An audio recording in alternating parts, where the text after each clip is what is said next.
येशूच्या नावात आपल्या सर्वांना सलाम. परत एकदा मी देवाच्या नावाला धन्यवाद देतो.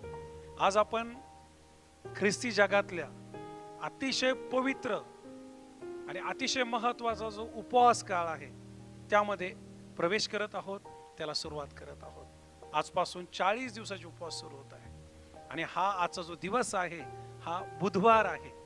आणि हा जो बुधवार आहे या बुधवारला आपल्या ख्रिश्चनिटीमध्ये अतिशय अतिशय महत्त्व आहे. कारण या दिवसापासून पुढचे 40 दिवस जे राहतील ते राहतील ईस्टरचे, गुड फ्रायडेचे. आणि म्हणून आजपासून जो उपवास आपण सुरू केला हा उपवास आपल्याला आता गुड फ्रायडे, ईस्टर आणि लेंथ समयमध्ये घेऊन जात आहे.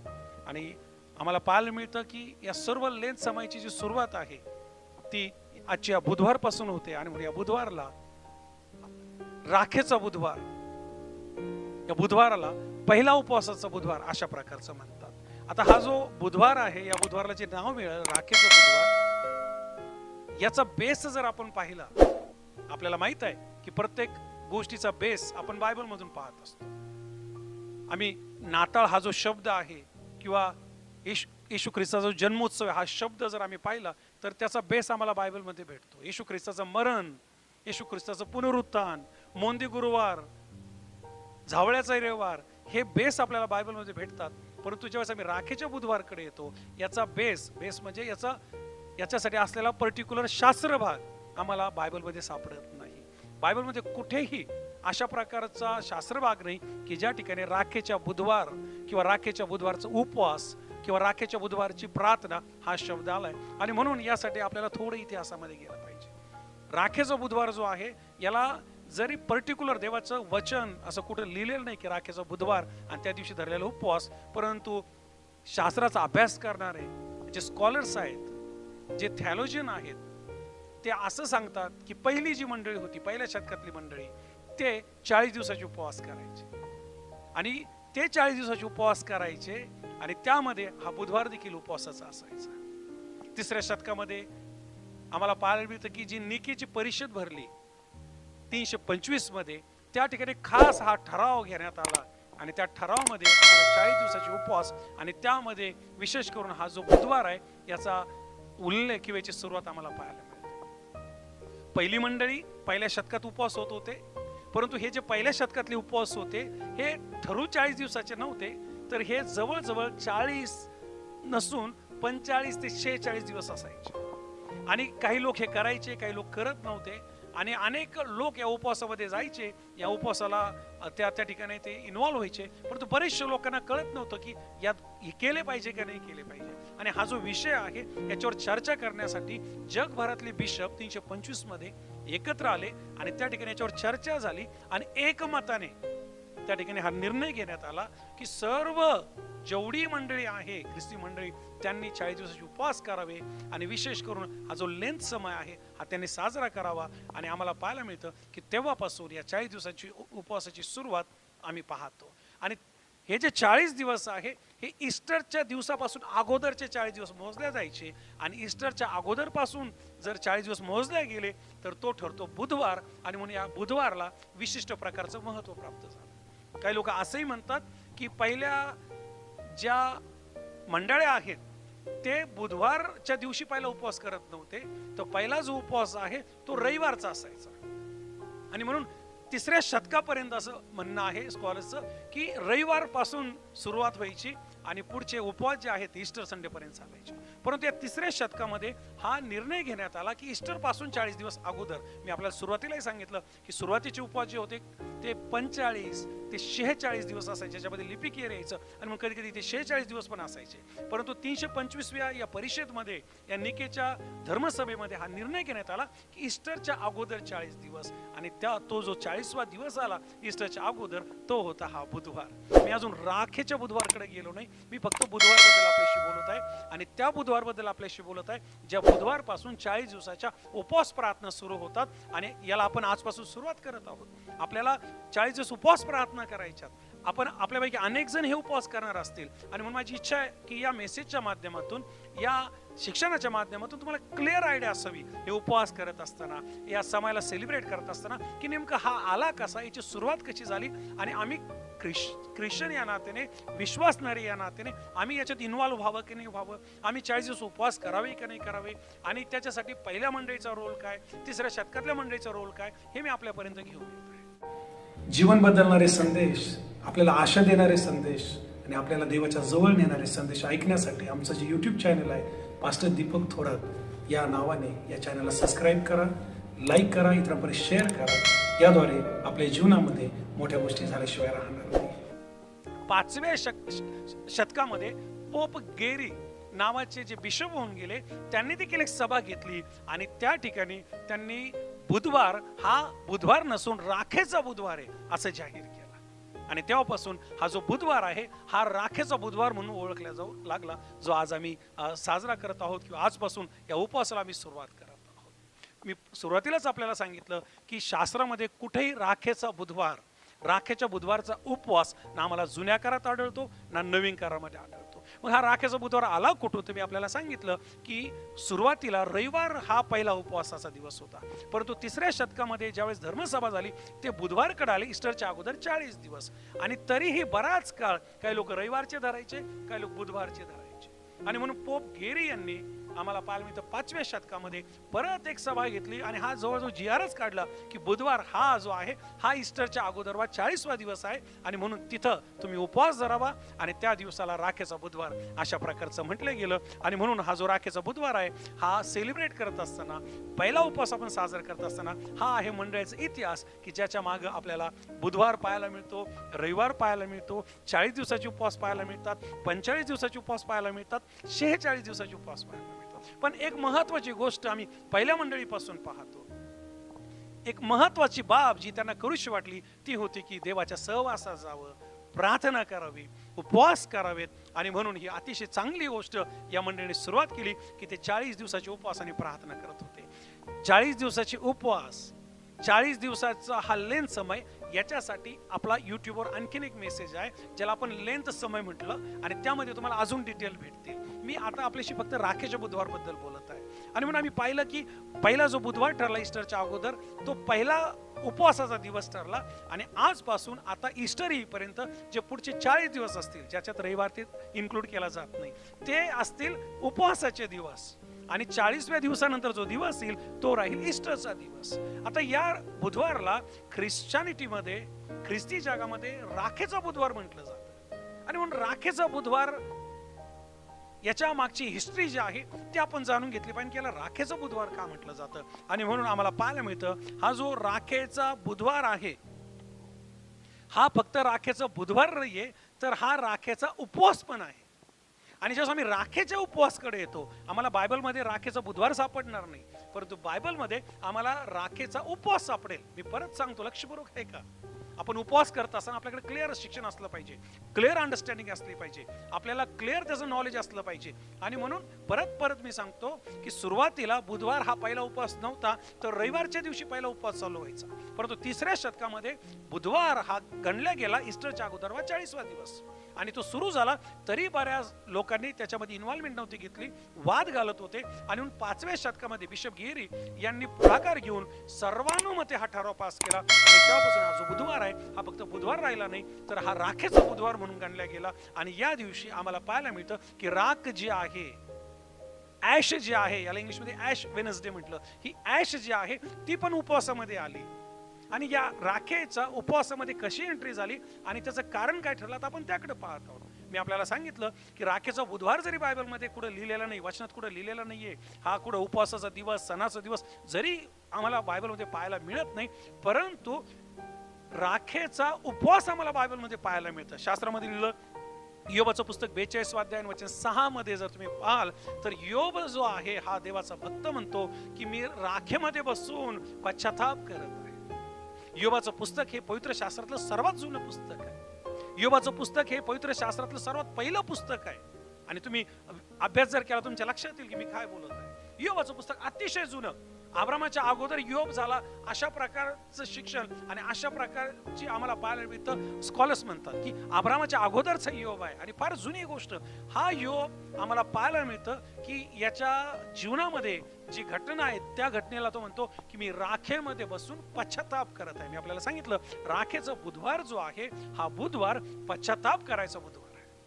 राखेचा बुधवार जो आहे हा देवाच्या जवळ जायचा बुधवार आहे.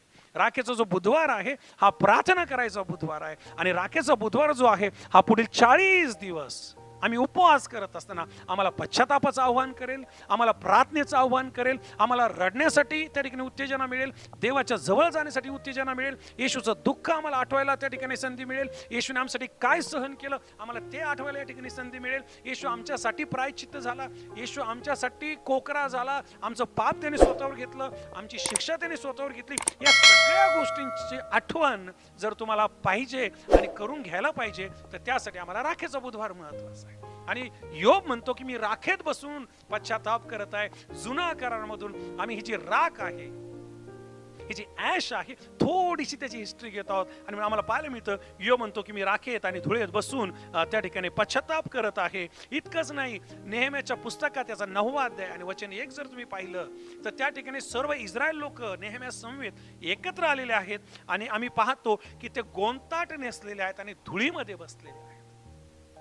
राखेचा बुधवार जो आहे आम्हाला हा बुधवार जुन्या करारातील देवाच्या लोकांनी केलेल्या पश्चातापाचं, देवाच्या लोकांनी केलेल्या प्रार्थनेचं, देवाच्या लोकांनी केलेल्या उपवासाचं स्मरण करून देतो. कारण जुन्या काळात ही पद्धत होती, जेव्हा जेव्हा देवाचे लोक उपवास करायचे त्यावेळेस ते गोंताट घालायचे, राखेत बसायचे, धुळीत बसायचे, अंगावर राख घ्यायचे, अंगाला त्या ठिकाणी ते राख लावायचे, धूळ लावायचे आणि ते पश्चाताप करायचे, देवाकडे आक्रमण करायचे, त्या ठिकाणी देवाकडे प्रार्थना करायचे, रडायचे आणि ज्या काही चुका झाल्या असतील, ज्या काही देवाला न आवडणाऱ्या गोष्टी झाल्या असतील त्याची ते माफी मागायचे. आणि म्हणून आम्हाला पाहायला मिळतं की राखेच्या बुधवारमध्ये याच गोष्टीची एंट्री झालेली आहे. ज्यावेळेस आम्ही 40 दिवसाच्या उपवासामध्ये असतो, जस बुधवारने आम्ही या उपवासाची सुरुवात करतो, त्या ठिकाणी पश्चाताप, अश्रू ढाळणं, दुःख सहन करणं, आणि म्हणून अनेक लोक याला दुःखाचे दिवस म्हणतात. अनेक लोक या दिवसांना पश्चातापाचे दिवस म्हणतात. अनेक लोक या दिवसांना परीक्षेचे, त्यागाचे दिवस म्हणतात. का? कारण या उपवासामध्ये राख आली आणि राख जी आहे, राख ही नम्रता, क्षमा, पापाची कबुली आणि देवासाठी स्वतःला पुन्हा समर्पित करणं याचं दर्शक आहे. आणि म्हणून आम्ही पाहतो नेहम्या आणि त्याचे लोक त्या ठिकाणी धुळेत बसून, गोंताट नेसून ते देखील पश्चाताप करत आहे. इतकंच नाही, आम्ही ज्यावेळेस देवाचा महान सेवक आणि संदेष्टा, ज्याला स्वप्न पण सांगायचं दान होतं आणि स्वप्नाचा अर्थ पण तो सांगायचा, दानियल, आणि आम्ही या दानियेलाच्या जीवनामध्ये पाहतो 9वा अध्याय आणि 3 वचन स्वतः दानियल उपवास करत आहे. आणि हा उपवास करत असताना शास्त्रामध्ये लिहिलं तो गोंताट नेसून व राखेत बसून उपवास करत आहे. गोंताट घालून, सॅक्लोथ आम्ही त्याला इंग्लिशमध्ये म्हणतो, आणि राखेत बसून दानियल उपवास करत आहे. राखेचा बुधवार यात राख का आली? कारण जुन्या काळामध्ये संदेष्टे असतील, शास्त्री असतील, सेवक असतील, देवाचे मोठे भक्त असतील, ते उपवास करताना राखेत बसायचे, धुळीत बसायचे आणि त्या ठिकाणी ते उपवास करायचे. आणि म्हणून हा जो राखेचा बुधवार आहे, याच्या जी राख वापरल्या जाते, याच्या जी राखेची एंट्री झाली, ती कल्पना जुन्या करारातून आली होती. कारण जुन्या करारामध्ये राखेच्या बरोबर राखेत बसून, राख अप्लाय करून त्या ठिकाणी उपवास केले जायचे. इतकंच नाही, आम्हाला पाहायला मिळतं जसं योना संदेष्टा निनवेमध्ये होता आणि त्या ठिकाणी तो 1 दिवसाची वाट चालत ओरडत होता. फक्त 40 दिवसाचा अवकाश आहे आणि 40 दिवसानंतर देव या मोठ्या शहराचा नाश करणार आहे. काळजीपूर्वक ऐका आणि हे शब्द आपल्या मनातून ऐका. काय म्हणत होतो योना? की या शहराचा नाश होणार आहे. आणि जसं योना हा मेसेज डिक्लेअर करत होता, आम्हाला पाहायला मिळतं राजापासून तर लहानापर्यंत, जनावरापर्यंत सर्वांनी निर्णय घेतला उपवास करण्याचा. इंटरेस्टिंग गोष्ट आहे. आणि ज्यावेळेस त्यांनी उपवास केला, जवळजवळ 1,20,000 लोकांनी उपवास केला, बायबल सांगतं. आणि हे ज्यावेळेस उपवास करत होते, या उपवासामध्ये महत्वाची गोष्ट जर त्यांनी काय केली असेल तर राजापासून लहानापर्यंत सर्वजण जे आहेत ते आम्हाला पाहायला मिळतं गोंताट घालून होते, राख अप्लाय करत होते, राख लावत होते. आणि म्हणून मी परत मला राखेच्या बुधवारकडे घेऊन जाईल. आम्ही पाहतो योब राखेमध्ये बसत आहे, नेहम्या राख अप्लाय करत आहे. आम्ही पाहतो योना जेव्हा संदेश देतो, हे इस्रायल लोक जे आहेत हे राख अप्लाय करत आहे. आणि देवाचा महान भक्त दानियल हा देखील राख अप्लाय करत आहे. आणि उपवासामध्ये राख का लावली जायची? कारण ती समर्पणाचं दर्शक होती, पश्चातापाचं पश्चातापाचं दर्शक होती, माघारी फिरण्याची दर्शक होती. अजून महत्वाची गोष्ट मला आपल्याला सांगू द्या. हा झाला जुना करार. चला मी आपल्याला नवीन करारामध्ये घेऊन येतो. स्वतः प्रभू येशू ख्रिस्त, लक्षपूर्वक ऐकताय, आज पहिला उपवास आहे आणि हा उपवास करत असताना माझी इच्छा आहे की आपल्याला क्लिअर अंडरस्टँडिंग असावी. हा उपवास करत असताना आपल्याकडे बेस असावं, फाउंडेशन असावं की मी नेमकं उपवास करतोय आणि हा उपवास कुठून सुरू झाला, या उपवासाची हिस्ट्री काय, या उपवासाच्या मागचा इतिहास काय, जुना करार त्याला काय बॅकअप देतो, नवीन करारातून त्याला काय सपोर्ट मिळतो, पहिल्या मंडळीचा काय रोल होता आणि त्याच्यानंतर 3ऱ्या शतकातली मंडळी, 6व्या शतकातली मंडळी, 5व्या शतकातली मंडळी, 10व्या शतकातली मंडळी आणि आतापर्यंतच्या मंडळ्या यांचा काय याच्यामध्ये रोल आहे तो आपल्याला समजून घेणं गरजेचं आहे. जीवन बदलणारे संदेश, आपल्याला आशा देणारे संदेश आणि आपल्याला देवाच्या जवळ नेणारे संदेश ऐकण्यासाठी आमचं जे YouTube चॅनल आहे पास्टर दीपक थोरात या नावाने, या चॅनलला सबस्क्राईब करा, लाईक करा, इतरांपर्यंत शेअर करा. याद्वारे आपल्या जीवनामध्ये मोठ्या गोष्टी झाल्याशिवाय राहणार नाही. बऱ्याच आपल्याला असं वाटतं की मी उपवास करणार नाही. बरेच आपल्याला वाटतं की फक्त कॅथोलिक बांधवांनी उपवास केला पाहिजे. कधी कधी आम्हाला असं वाटतं की मेनलाईनच्या लोकांनी उपवास केला पाहिजे. परंतु मला महत्त्वाची गोष्ट सांगू द्या, बायबल असं सांगतं उपवास जो आहे हा आपल्या सगळ्यांना करायला लावलेला आहे. आता किती दिवस करायचे, 40 दिवसाला धरून काय, हा जो माझा विषय आहे लेंथ समय, त्यात तुम्ही ऐका. परंतु मला महत्त्वाची गोष्ट जो बुधवार आहे, राखेचा बुधवार, त्याच्याबद्दल थोडी आपल्याला डिटेल देऊ द्या आणि आपल्यापर्यंत थोडी माहिती आणू द्या जी देवबापाने मला दिली. जसं मी नवीन करारामध्ये येतो आणि येशू ख्रिस्ताकडे येतो, जरी स्वतः येशू ख्रिस्ताने राख अप्लाय केली नाही, जरी स्वतः येशू ख्रिस्ताने गोंताट घातलं नाही, परंतु येशू ख्रिस्त ज्या वेळेस सेवा करत होता आणि त्याने त्याच्या सेवेमध्ये अनेक चिन्ह आणि चमत्कार केले आणि आम्हाला पाहायला मिळतं हे चिन्ह चमत्कार करत असताना, हे चिन्ह चमत्कार होत असताना त्याने बेतसदा इथे एक सुंदर प्रकारचं त्या लोकांना उदाहरण दिलं आणि त्या लोकांना शिक्षण दिलं की जर जे कृत्य मी तुमच्यात केलेत, जे पराक्रमाच्या गोष्टी तुमच्या झाल्या, त्या सोर आणि सिदोन या लोकांच्या जीवनात झाल्या असत्या. ही गोष्ट आम्हाला मत्ती वर्तमान 11 अध्याय 21 वचनात पाहायला मिळते. तर त्या लोकांनी, लक्षपूर्वक आहे का प्रभू काय म्हणतंय, त्या लोकांनी राख अंगावर घेऊन पश्चाताप केला असता.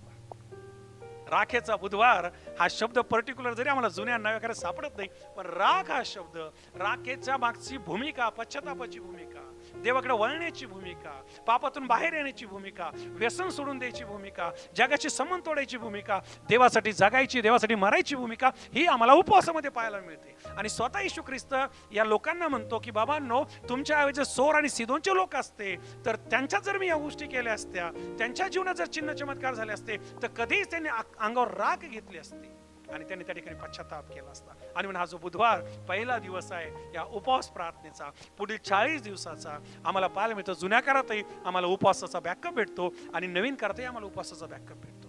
आता या उपवासामध्ये आजच्या मंडळ्या किंवा पहिल्या मंडळीच्या नंतरचा इतिहास, राख हे कसे वापरत होते, तर आज देखील राख वापरले जाते अनेक ठिकाणी. आणि मला आपल्याला सांगू द्या, ही जी राख आहे, ही राख झावळ्या ज्या आहेत, खजुरी ज्या आहेत, याच्या फांद्या घेतल्या जातात, त्यांना जाळलं जातं. लक्षपूर्वक आहे का, लिसन दिस. राख जी आहे आज देखील जगामध्ये, मंडळांमध्ये, अनेक ठिकाणी, अनेक चर्चेसमध्ये, वेगवेगळ्या डिनोमिनेशन मध्ये आम्हाला पाहायला मिळतं की राख जी आहे अप्लाय केली जाते या राखेच्या बुधवारच्या दिवशी. आणि आपण ते पाहिलं असेल किंवा कदाचित आपण ते केलं असेल. आणि आम्हाला पाहायला मिळतं की ही राख जी आहे, ही राख झावळ्यांपासून किंवा खजुरींपासून बनवली जाते. या फांद्या घेतल्या जातात, जाळल्या जातात, त्याची राख तयार होते. आणि मग ही जी राख तयार झाली, या राख मध्ये एकतर पाणी टाकलं जातं किंवा तेल टाकलं जातं, त्याची पेस्ट तयार केली जाते. आणि आजच्या दिवशी जिथं कुठे सभा होतात, मॅक्झिमम लोक, विशेष करून कॅथोलिक लोक आणि काही त्यामध्ये आम्हाला पाहिजे ऑर्थोडॉक्सचे लोक, हे जे लोक आहेत त्या ठिकाणी मंडळीत एकत्र येतात आणि तिथला जो धर्मगुरू आहे, तिथला जो याजक आहे, जे उपवास पहिल्या दिवशी धरून आलेले लोक आहेत, 40 दिवस उपवास करणारे आणि ज्या त्या सहभागित्वामध्ये आलेले, त्या प्रत्येकाच्या डोक्याला ही जी राखेची पेस्ट केलेली आहे ती अप्लाय करतो. लक्षपूर्वक आहे का, ती डोक्याला लावतो, क्रुसाची, वधस्तंभाचं चिन्ह तिथं करतो. आणि त्या ठिकाणी याजक म्हणतो किंवा हा जो धर्मगुरू आहे तो म्हणतो, उपदेशकाचं पुस्तक याचा 3रा अध्याय आणि वचन 20 त्या ठिकाणी बोललं जातं. उत्पत्तीचं पुस्तक 3रा अध्याय आणि वचन 19 इथं बोललं जातं. आणि हे जे 2 वचन आहेत हे अशा प्रकारे सांगतात, माती मातीला मिळेल. माती जी आहे ती मातीला जाऊन मिळणार आहे. आणि म्हणून ते राख लावताना ती आठवण करून देतात की राखेच्या बुधवारच्या दिवशी मानवा तू माती आहेस, आणि ही जी माती आहे, मातीला जाऊन मिळणार आहे अनेक चर्चेसमध्ये हे पाळलं जात नाही. अनेक चर्च लिटरली करत नाही. आता पाळावं नाही पाळावं, हे करावं नाही करावं, मी तिकडे जाण्यापेक्षा महत्वाची गोष्ट आपल्याला सांगत आहे, history of the ash Wednesday. आणि या वेनसडेच्या दिवशी जगात काय काय होतं. बऱ्याच वेळा काही लोक आम्हाला या दिवसांमध्ये कपाळाला राख लावलेली दिसतात. त्यांच्या कपाळाला राखेचं चिन्ह असतं, कारण ते आजही राख अप्लाय करतात. आता राख असेल किंवा हा बुधवार असेल, या सगळ्या गोष्टी ज्या आहे याच्या पलीकडे जर काय असेल तर या राखेच्या बुधवारची जी महत्वाची भूमिका आहे, हा राखेचा बुधवार ईस्टरची तयारी करतो. हा राखेचा बुधवार आम्हाला ख्रिस्ताच्या वधस्तंभाजवळ घेऊन जातो. हा राखेचा बुधवार किंवा हा उपवासाचा पहिला दिवस आम्हाला पापापासून मागे फिरण्यासाठी आव्हान करतो. हा पहिला उपवास, हा राखेचा बुधवार आम्हाला देवाच्या जवळ जाऊन समर्पण करण्यासाठी मदत करतो. हा राखेचा बुधवार देवाजवळ जाणं आणि स्वतःचं समर्पण करणं, पापाची कबुली देणं, आणि जो नाश ठेवलेला आहे, जो नरक ठेवलेला आहे, जो दंड ठेवलेला आहे, जी शिक्षा ठेवलेली आहे, त्यात आम्ही सापडू नये म्हणून पश्चाताप करण्याची आम्हाला संधी देतो. आम्हाला मांसमय हृदय मिळावं म्हणून, आमचं कठीण झालेलं हृदय जे आहे पवित्र आत्म्याने ते फोडावं म्हणून या 40 दिवसामध्ये आपण उपवास प्रार्थना करत असताना मग राखेचा बुधवार त्याच्यामध्ये येईल. त्याच्यानंतर आम्हाला पाहायला मिळतं रविवारची प्रार्थना येईल, शुक्रवारची प्रार्थना येईल, नंतर झावळ्याचा रविवार येईल, मग मोंदी गुरुवार येईल, मग गुड फ्रायडे येईल, मग गुड सॅटरडे येईल, मग संडे येईल, रिझरेक्शन डे येईल, ईस्टर येईल. या सगळ्या गोष्टीतून आपण जात असताना आज मी आपल्याला आव्हान करतो, हे जे शिक्षण आपल्याकडे येत आहे, हे पवित्र आत्मा आपल्याला देत आहे, उपवासाची टोटल हिस्ट्री आपल्याकडे आलेली आहे. आणि या हिस्ट्रीतून एकच गोष्ट आपल्याला घ्यायची की मला उपवास केला पाहिजे, मला प्रार्थना केली पाहिजे. काही लोक आहेत ते कधीच उपवास करत नाही. देव एक संधी देते आपल्याला या माध्यमातून की पहिली मंडळी उपवास करायची, आपल्या पूर्वज उपवास करायचे, देवाचे मोठे मोठे सेवक उपवास करायचे, स्वतः येशू ख्रिस्ताने 40 दिवस उपवास केले, मोशेने 40 दिवस उपवास केले, एलिया 40 दिवस अन्नाशिवाय होता. आम्हाला पाहायला मिळतं उपवास जे आहे बायबलमध्ये अनेक दिवसाचे उपवास आहे. कदाचित आपण 40 दिवसाचे करणार नाही, या 40 दिवसामधले बुधवार आपण धरताल, शुक्रवार आपण धरताल, 10 दिवस धरताल, 2 दिवस धरताल, कदाचित पहिला आणि शेवटचा धरताल, 1 धरा, 40 धरा, वर्षभर धरा, 2 धरा, 50 धरा. परंतु उपवास धरत असताना मेन गोष्ट लक्षात ठेवा की मला देवाला शरण जायचंय, मला त्या ठिकाणी नम्र व्हायचंय, मला माझे पाप कबूल करायचे आणि मला येशू ख्रिस्तामध्ये नवीन सुरुवात करायची. माझी प्रार्थना आहे देवाच्या पायाजवळ. या 40 दिवसामध्ये आपण उपवास प्रार्थना करत असताना, या 40 दिवसामध्ये आपण उपवासात वेळ घालवत असताना प्रभू आपल्याला ती कृपा देव, प्रभू आपल्याला ती दया देव की उपवासाचा जो जेन्युइन अर्थ आहे, उपवासाचा जो डीपर अर्थ आहे, उपवासाची ख्रिस्ती जीवनात आणि मंडळीची भूमिका आहे, देवाच्या जवळ जाणं, पापावर विजय मिळवणं, येशू ख्रिस्ताने माझ्यासाठी दुःख सहन केलं याचं रिमेंबरन्स करणं, याची आठवण करणं, माझ्या जीवनात जी अशुद्धता आहे, ज्या घाणेरड्या गोष्टी आहेत, जे व्यसन आहेत ते फेकून देणं. आणि फक्त 40 दिवस नव्हे, 40 दिवसच सोडायचं नाही, तर येशू ख्रिस्त परत येईपर्यंत परत त्या व्यसनात, त्या पापात, त्या मोहात आणि त्या चुकात पडायचं नाही. अशा प्रकारे या उपवास प्रार्थनेला सुरुवात करा. प्रभू मी प्रार्थना करतो, जो कोणी हा संदेश ऐकत आहे, ज्या कोणापर्यंत शिक्षण जात आहे, आज हा उपवासाचा पहिला दिवस आहे, 40 दिवसाचे उपवास प्रार्थना आहेत,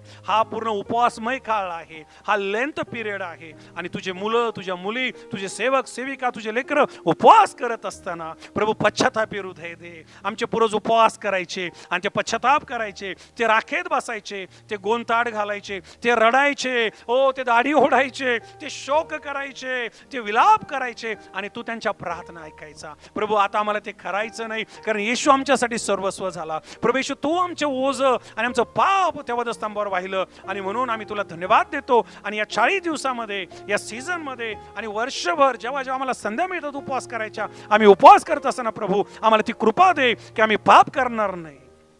आम्हाला ती कृपा दे की आम्ही व्यसनातून पूर्णपणे बाहेर येऊ. आम्हाला ती कृपा दे की आम्ही तुझ्या वचनात वाढू, तुझ्या सानिध्यात वाढू, कारण हा उपवास पवित्रतेत आणि तुझ्या कृपेत वाढवणारा उपवास आहे. आजच्या या समयी मी प्रार्थना करतो, जे बहिणी, जे भाऊ, जे लेकरं, जे तुझे सेवक सेविका उपवास करत आहे, प्रत्येकाला पवित्र आत्म्याचं मार्गदर्शन कर, प्रत्येकाला उपवासाचं सामर्थ्य दे, प्रत्येकाला उपवासामध्ये बलवान कर. उपवासाची ताकद देवा तुझं मन बदलते. उपवासामुळं 1,20,000 लोकांचा नाश वाचला. उपवासामुळं इस्रायल लोकांना युद्ध मिळालं. उपवासामुळं योबाचं दुःख दूर झालं. उपवासामुळं दानिएलाच्या प्रार्थना ऐकल्या गेल्या. उपवासामुळं सुटका झाली. तुझे लोक उपवास करत असताना, तुझे लोक प्रार्थना करत असताना, ओ मी प्रार्थना करतो त्यांचा हात तुझ्या हातात घे, त्यांना तुझ्या जवळ घे प्रभू. आणि या उपवासाच्या काळात ते जुने राहणार नाही. ओ ते पूर्वीसारखे राहणार नाही. जसं उपवासातून ते बाहेर येतील, ते नवीन उत्पत्ती असतील, ते विजेता असतील आणि त्यांच्याद्वारे तुझं मोठं गौरव होईल. हा मेसेज प्रभू मी प्रार्थना करतो अनेक लोकांच्या हृदयात जाऊ दे आणि या 40 दिवसाच्या उपवास प्रार्थनेचे शिक्षण रिझल्ट घेऊन येऊ दे आणि काम करू दे प्रभू. पास्टर दीपक थोरात या नावाने आपलं जे यूट्यूब चॅनल आहे, मी आपल्याला विनंती करतो की अशा प्रकारचा देवाचा संदेश आपल्याला मिळण्यासाठी आमचं चॅनल आपण सबस्क्राईब करावं.